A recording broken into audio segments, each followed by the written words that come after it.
es un tejido conectivo especial o especializado que tiene dos componentes, tienen células y tiene matriz, ¿no? Tiene matriz extracelular. Bien. Entonces, este tejido hemático o tejido conectivo, que es un tipo de tejido conectivo especial, va a tener tres tipos de células. Y va a tener una matriz extracelular que está constituida por el plasma. ¿Ya? Entonces, el plasma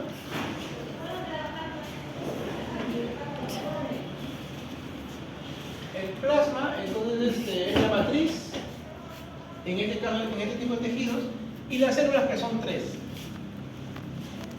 Los glóbulos rojos, que hemos dicho, ¿no?, que cuando hablamos de tejido conectivo, hay células que son inmaduras, que son los blastos. Entonces, los glóbulos rojos, en su forma inmadura, se llaman eritroblastos. Los glóbulos blancos se llaman leucoblastos. Y las plaquetas van a derivar unas células previas que se llaman megacardioblastos. Los tres son blastos, que significan células inmaduras. Células inmaduras, que normalmente no deben salir en la circulación, solamente se encuentran en ciertas zonas, que son las zonas de formación. Ya vamos a ver en un momento. Entonces, los blastos van a madurar, van a pasar por varios procesos de desarrollo y van a dar lugar a las células que llamamos como citos. Entonces, los eritroblastos van a dar lugar al eritrocito, o también llamado glóbulo rojo o hematídeo. Eritrocito. Cito. Los leucoblastos van a dar lugar a los leucocitos. Y los megacarioblastos van a pasar por un desarrollo previo, que son los megacariocitos. Y estos megacariocitos van a salir a la circulación como trombocitos. Trombocitos también conocidos como plaquetas. Entonces tenemos eritrocitos, que son los glóbulos rojos o hematíes. Tenemos los leucocitos, que son los glóbulos blancos. El prefijo leuco significa blanco. Y trombocito hace referencia a las plaquetas. ¿Ya? Y por eso que ustedes van a estudiar más adelante algunas enfermedades relacionadas a estos, ¿no?, a estas células. Cuando los glóbulos rojos se encuentran en exceso, ¿cómo se llama? Ya más fácil, ¿cómo se llama cuando los glóbulos rojos se encuentran disminuidos? Anemia, ¿no? Anemia. Entonces, cuando no tenemos los glóbulos rojos menos de lo normal, se llama anemia. Y cuando están en exceso por encima normal, Poliglobulio. no. ¿Cómo se llama? Sí, también. Hiperemia es otro término que tiene que ver con la congestión. Entonces hay anemia y policitemia. ¿Ya? Policitemia. En el caso de los glóbulos blancos, cuando hay disminución de los glóbulos blancos, que es en las personas inmunodeprimidas, llamamos leucopenia, ¿no? Y cuando hay aumento del glóbulo blanco, le llamamos leucocitosis, ¿no? Leucocitosis. Y cuando aumentan las plaquetas, le llamamos trombocitosis. Y cuando disminuyen, trombocitopenia, ¿no? La trombocitopenia es algo que se ve en algunas enfermedades, cuando hay un exceso en la destrucción a veces de los glóbulos rojos. Existe una enfermedad que se llama la púrpura trombocitopénica idiopática, que el vaso empieza a capturar las plaquetas y las va destruyendo muy rápidamente, generalmente por problemas autoinmunes. El dengue también, que es una enfermedad que está de moda últimamente, también produce trombocitopenia, ¿no? Trombocitopenia. Entonces, estas otras son ya más conocidas, ¿no? Entonces tenemos los glóbulos rojos, los glóbulos blancos y las plaquetas van a estar formadas a partir de blastos. Y estos blastos a su vez van a derivar, no se olviden, que hemos visto, del mesénquima, ¿no? Sí, del mesénquima. Del mesénquima, ¿no? Y el mesénquima deriva del mesodermo. El mesodermo va a dar lugar al mesénquima, el mesénquima va a dar lugar al tejido conectivo, y el tejido conectivo especial va a dar lugar a este tipo de células que van a estar rodeadas de una matriz extracelular que se llama plasma.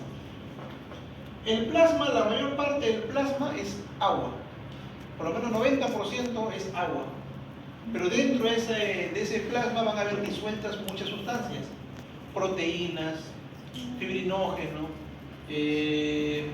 anticuerpos, hormonas, ¿no? Hay una serie de sustancias que están disueltas aquí en el plasma.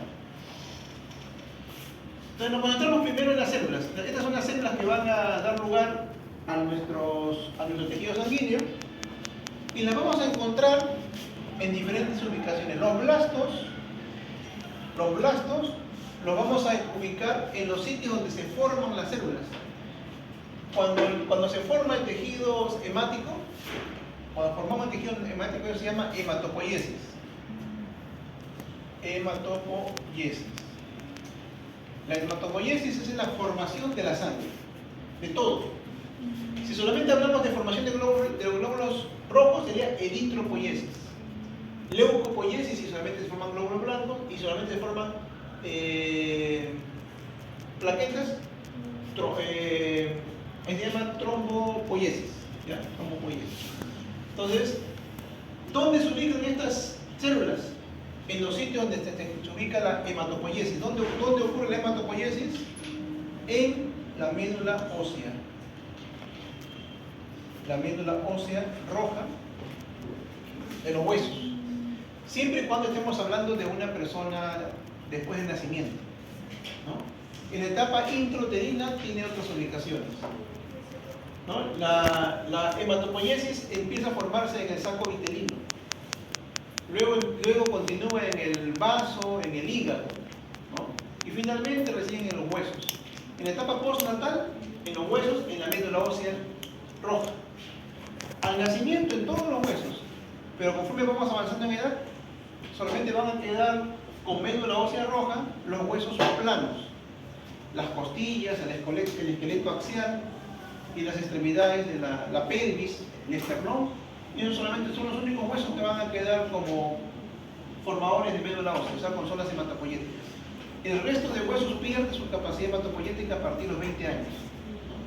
Entonces, ahí tenemos estas son las que son los blastos.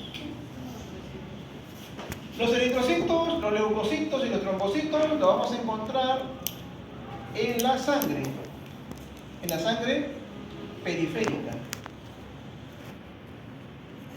Cuando decimos sangre periférica, estamos hablando de las arterias o las venas, o los capilares, ¿no? En esa zona. O sea, dentro del aparato cardiovascular o circulatorio, ahí. La sangre periférica, vamos a ponerla aquí, para que no haya dudas, en el aparato circulatorio. Entonces, ahí vamos a encontrar glóbulos rojos, glóbulos blancos y plaquetas maduras, en condiciones normales. En cambio, en la médula ósea roja de los huesos, en estado inmaduro, porque ahí ocurre la hematopoiesis.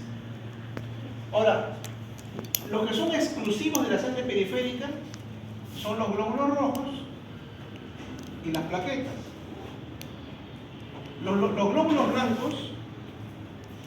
blancos, por su función, no solamente están en la sangre, y hemos visto eso, que cuando hay un proceso, una agresión a un tejido, se rompe la primera barrera de defensa, que es un epitelio, se pone en contacto con el tejido conectivo y a través de la sangre llegan los glóbulos blancos. Entonces, en el tejido conectivo también vamos a encontrar a los glóbulos blancos. Y es normal. O sea, es normal que encontremos en el tejido conectivo glóbulos blancos por la función. Porque a ese lugar van a llegar atraídos por mediadores químicos, ¿no? de la inflamación. Esos mediadores químicos atraen a los glóbulos blancos hacia el tejido conectivo. ¿Cómo llegan? A través del aparato circulatorio, ¿no? Porque el tejido conectivo tiene abundantes vasos. Entonces, glóbulos blancos es normal encontrarlos en el tejido conectivo. ¿Y cuáles son esos glóbulos blancos? Vamos a encontrar nosotros que van a haber dos series. Una serie que son los granulocitos y otro que son los agranulocitos. Si bien es cierto, tienen un origen común como glóbulos blancos, pero después hay dos células madres que se diferencian y van a dar lugar a los granulocitos. Se llaman granulocitos porque dentro de su citoplasma tienen unos gránulos, que a la microscopía convencional se ve como gránulos, pero en realidad son unos organelos que tienen enzimas. Bien, dentro de los granulocitos vamos a tener los más importantes tres. El más abundante de todos son los neutrófilos. ¿Ya? Los neutrófilos son los granulocitos más abundantes, son los que más hay. Los glóbulos blancos más abundantes de la sangre son los neutrófilos. Luego siguen los eosinófilos y después los basófilos. Esos son los tres glóbulos blancos granulocíticos. ¿Qué significa granulocíticos? Que si lo dibujamos,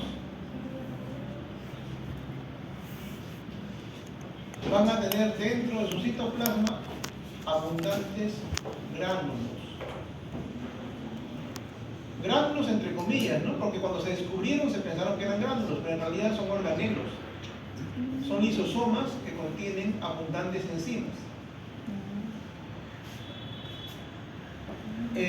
Los neutrófilos también tienen gránulos, pero son unos gránulos mucho más pequeñitos que pasan desapercibidos. Bien pequeñitos. Pasan desapercibidos. Muy suavecitos, muy pequeños. Pues se llaman neutrófilos.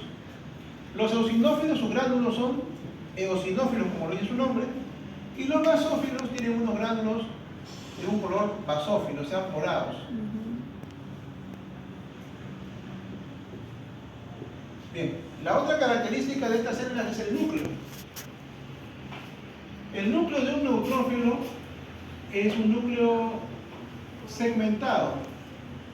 Puede tener 3, 4, hasta 5 segmentaciones del núcleo, así de esta forma.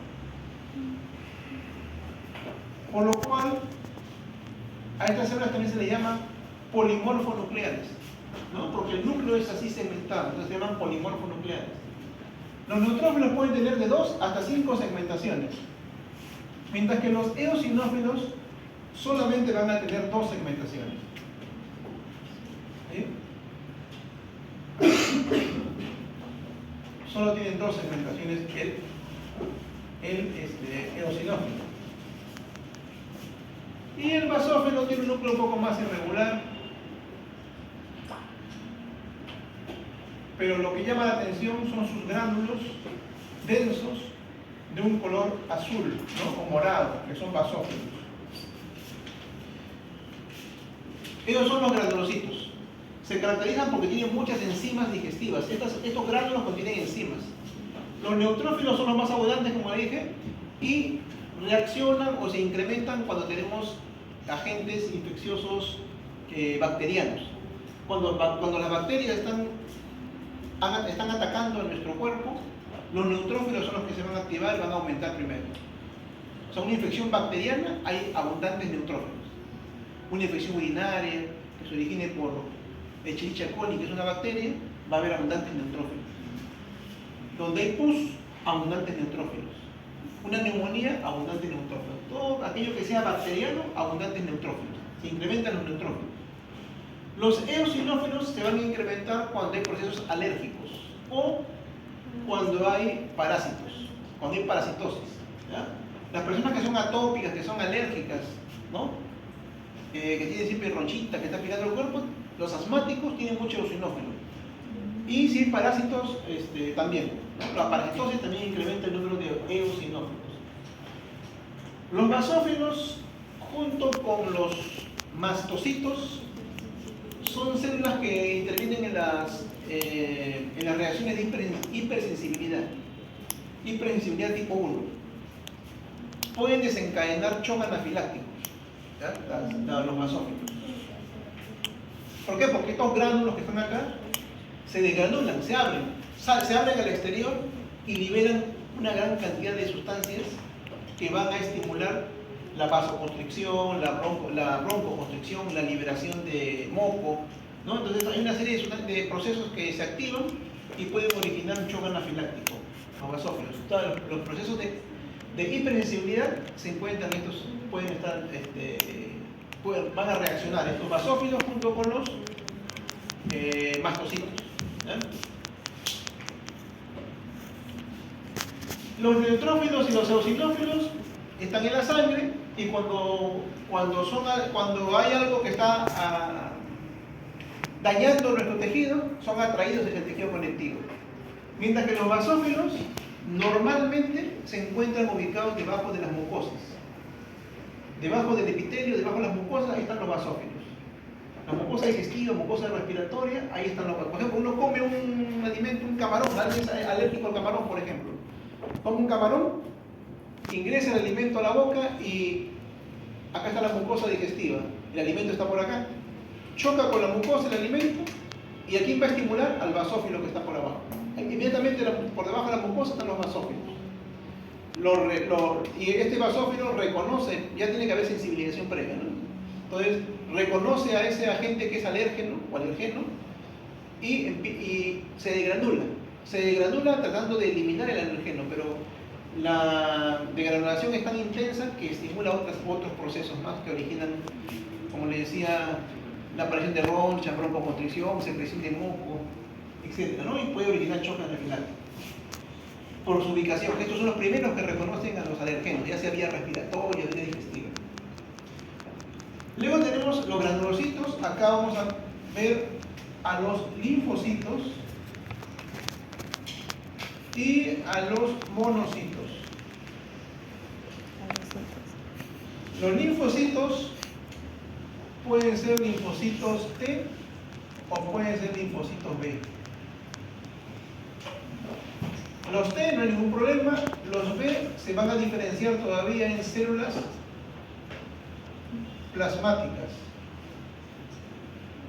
¿Ya? Las células plasmáticas van a ser los que van a producir las inmunoglobulinas, o también llamados anticuerpos. Las inmunoglobulinas o anticuerpos son producidas por las células plasmáticas y las células plasmáticas derivan de los linfocitos B. Eso se llama inmunidad humoral. Y la inmunidad celular está dirigida por los linfocitos T. Los monocitos en la sangre, los monocitos solamente están en la sangre. Si es que salen al tejido conectivo, estos monocitos se van a transformar o se van a diferenciar en macrófagos.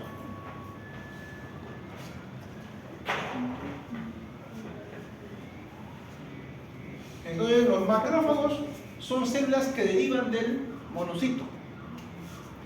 En la sangre, aunque está en la sangre, se llama monocito. Pero una vez que sale de la sangre hacia el tejido conectivo, se diferencia en otra célula que es el macrófago. Tanto linfocitos T como B son células redondas con un núcleo muy grande que ocupa casi todo el espacio de la célula.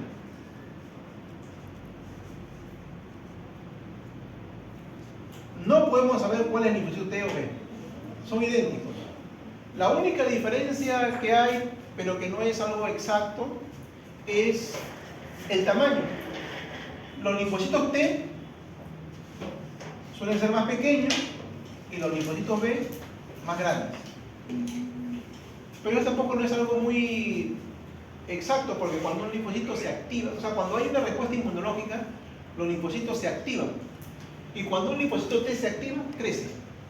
¿No? Si un linfocito T crece, puede ser del tamaño de un linfocito B, entonces no podemos diferenciarlo. Si están en forma inactiva, los T son más pequeños que los B. La característica fundamental es el núcleo, que es un núcleo muy grande que ocupa el 90% del citoplasma. Muy poquito citoplasma queda en un linfocito. Son células redondas, núcleo muy grande, prácticamente son puro núcleo. Los monocitos son células grandes y tiene un núcleo arriñonado, así de esta forma. ¿Ya? Tiene generalmente un núcleo que tiene forma de riñón, en forma de herradura. No confundir este núcleo con este otro que es segmentado. Muchos confunden eso. El núcleo es arriñonado, en forma de herradura, y es una célula grande. Puede medir 12, 14 micras.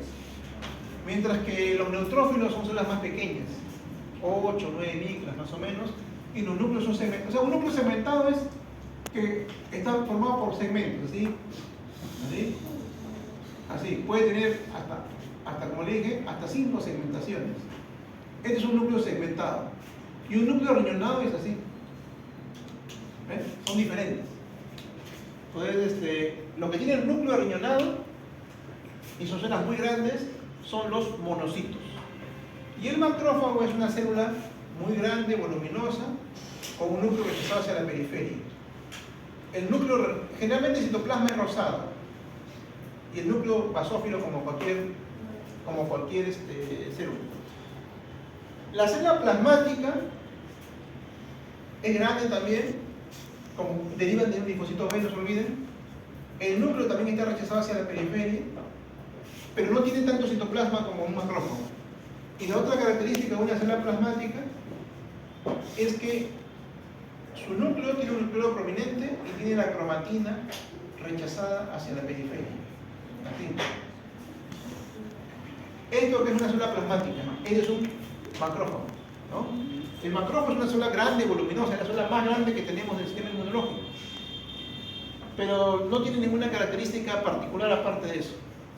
Pero la célula plasmática sí, es una célula grande, no tanto como un macrófago, tiene el núcleo también un poco rechazado hacia la periferia, pero su núcleo tiene la cromatina bien granular. O sea, cuando vemos el núcleo de una célula plasmática, el núcleo va a tener cromatina hacia alrededor.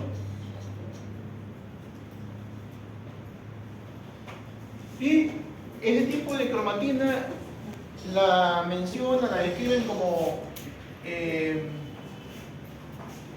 vidrio, como rueda de reloj, o también como llanta de carreta, rueda de carreta.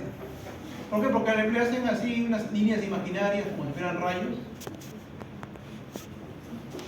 ¿no? Y da la impresión que fuera una rueda de una carreta, una bicicleta, ¿no? Entonces, ¿por qué tiene la cromatina granular alrededor?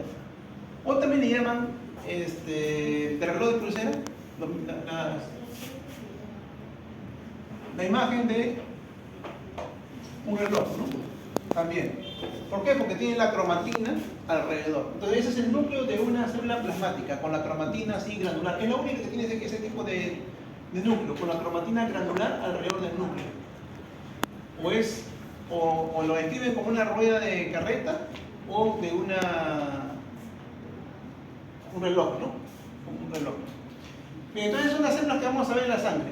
¿Ya? Son las células que vamos a ver en la sangre. Algunas están, como les repito, en la médula ósea, que es el sitio de formación de la sangre después del nacimiento, exclusivo, porque la etapa intrauterina hemos visto que puede estar en el hígado, en el vaso, en el saco vitelino. Entonces, luego que son formadas las células, pasan a la sangre. En la sangre, solamente glóbulos rojos y plaquetas. Los glóbulos blancos también, por supuesto. Pero los glóbulos blancos, además de estar en la sangre, es normal que los encontremos en el tejido conectivo, porque van a llegar al tejido conectivo atraídos para defendernos, ¿no? Y hoy vamos a ver todos estos tipos de glóbulos blancos. Los glóbulos blancos más abundantes son los neutrófilos. Los que le siguen en abundancia, en frecuencia, son los linfocitos. Los neutrófilos y los linfocitos son las células que abundan más en la sangre, como glóbulos blancos. Los linfocitos se activan más cuando hay infecciones virales, cuando hay infecciones de virus. O sea, cuando tenemos un resfrío viral, los linfocitos. Una diarrea viral, los linfocitos son los que están incrementando. Las células plasmáticas se van a formar como estímulo a la memoria inmunológica, ¿no? Por eso que esto se llama inmunidad humoral. Cuando nosotros nos exponemos a un antígeno, nuestro sistema inmunológico lo guarda, lo graba, graba esa información en los linfocitos y se van a crear defensas específicas para esa agresión, que son los anticuerpos o inmunoglobulinas. Entonces, estos inmunoglobulinas o anticuerpos son producidas por las células plasmáticas, que a su vez derivan del linfocito B. Y los macrófagos derivan del monocito. Como ustedes saben, los macrófagos salen al tejido conectivo y son células residentes del tejido conectivo. O sea, ahí viven toda la vida, hasta que se mueren. En algunos lugares se especializan, ¿no? En el sistema nervioso central, ya sabemos que se llaman, ¿cómo se llaman? ¿Se acuerdan? Neuroglia. Microglia, ¿no? La microglia o microglía, en el sistema nervioso central.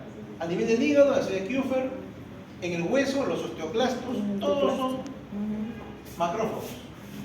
Macrófagos. En el pulmón se llaman macrófagos alveolares.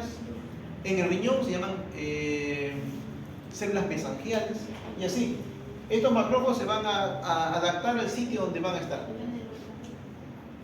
Cuando hay mucho macrófago, cuando hay una acumulación de macrófagos muy abundante, se llaman histiocitos. Cuando ustedes escuchen el término histiocito, es lo mismo que macrófago. Histiocito o macrófago es lo mismo. La única diferencia es que cuando están aislados, macrófagos, pero cuando hay muchos en un lugar, histiocitos. Bien, vamos entonces a avanzar un poquito más.